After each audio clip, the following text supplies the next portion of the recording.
So, the future of vampire cinema is holding the mustache curtain apart every single time the dude needs to take a bite. Okay. I'm not gonna make too many lip rock jokes. However, on a more serious note, this movie really made me think. What is the future of vampire cinema? Is it horror? Can we really make vampires that scary, and will that appeal to a broader audience?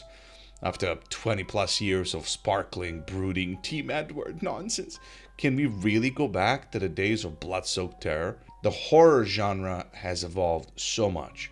Should vampire films fully embrace horror? And what kind of horror should it be? Blood and gore, psychological, supernatural? Or would they be better served as dark fantasy with strong horror elements? First of all, I think the movie was good, and I quite enjoyed it. That being said, let me first cover the places where the movie overperformed in my mind. The movie it's gorgeous. The cinematography is truly incredible. It's rare for a movie to go so far above and beyond that it turns the world itself into a character. Every shot in the movie gives off that eerie, creepy vibe. That carriage scene, amazing. In fact, there are so many scenes that left an incredible visual impression. The performances of literally every single actor range from excellent to goddamn outstanding. The top of the line are definitely Lily Rose Depp and Bill Skarsgård. For the second part of the movie, Lily had to act out some really weird stuff, and boy, she pulled through. Demonic possessions ain't never easy to make believable, folks. Bill Skarsgård, on the other hand, had to act in full, weird, corpse-like makeup while being hidden most of the time. He did an amazing job as well. Now, this pains me. This really pains me to do.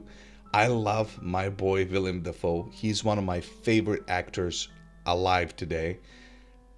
But some of the shit was goofy. Like, it was over the top. It wasn't like, just, it was a bit much. Alright, so now, this will transition me into something that was both good and a problem for me.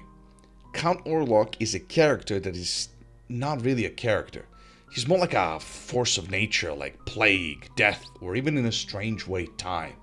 When he moves, it seems slow and inexorable. I guess this was the intent behind the character, and it worked. The intent actually worked. It does feel different from what we've seen before. And it is terrifying in its own way. However, I wanted more. The problem with portraying Orlok as pure death personified is that it strips him of any real emotions to explore, which limits his character development. Now, I want to give an example of a show that was deeply, deeply flawed, especially in the last episode. I've never seen a drop off in a show that big from like two really good episodes to the third that was like just like bleh. But this show did some ingenious things with the character of the vampire itself. Something that was like really, really cool. And it was creative. It had to do with the dialogue and character development. And it was amazing. Enter 2020 BBC Netflix limited 3-episode series Dracula. For this one now, guys, major spoilers ahead. This show, like I said, had major flaws. But it gave such a nuanced take on a Dracula. It explored his psychology and added really interesting bits to the lore and the story. For example, Dracula, at least for a period of time, takes on the memories and skills, but also negative personality traits of whosever blood he is drinking. Two really good examples of that are when he develops the verbal stutter after killing a German sailor, and the fact that he justifies, or I guess explains, his fear of the cross because he was drinking the local peasant population in Romania, Transylvania, or wherever, right? And the church has terrorized the peasantry like so much, and he has absorbed that fear of the cross. Now, what really stands out in this show is the dialogue at certain points, and specifically the dialogue between Dracula and Agatha von Helsing, and sometimes Dracula with other people as well, but he just kind of toys with them. Like you get to see that he's a dick, right? Like he really is. And he's like a cat toying with with his food in a way. Here's some examples, right? You're a monster and you're a lawyer. No one's perfect. Is there anyone living in this castle? No, Johnny. There is no one living in this castle. I enjoy conversation and I like people. Then why do you kill them? Why do you pick flowers?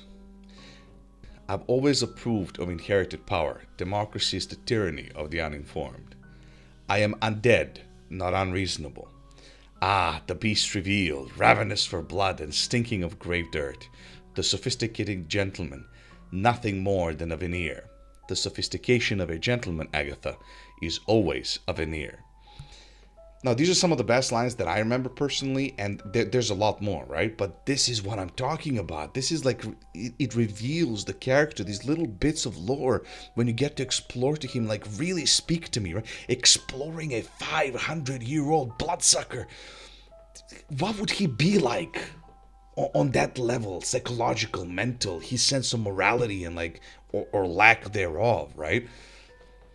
Now, Nosferatu 1992 is taught in film schools because it was a groundbreaking movie at the time. I think that this is probably the reason why this version stayed quite true to this original story. This Nosferatu, I think, will be remembered as a really good movie, worth watching, and I'm glad it got made.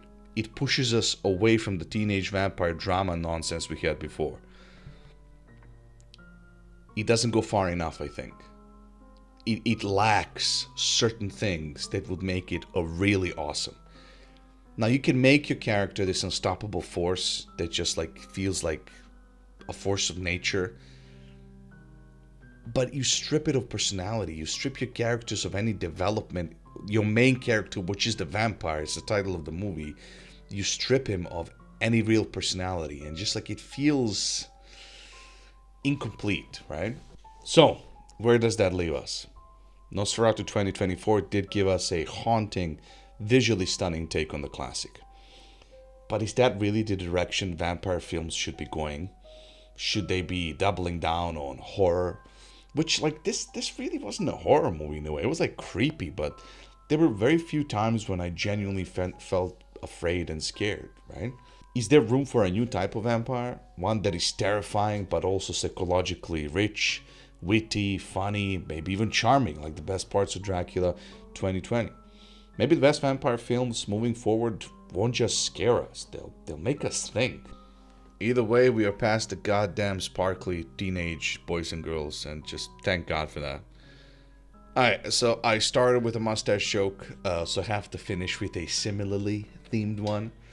Please, whoever decides to make a new Wolfman movie, don't braid its hair. Please.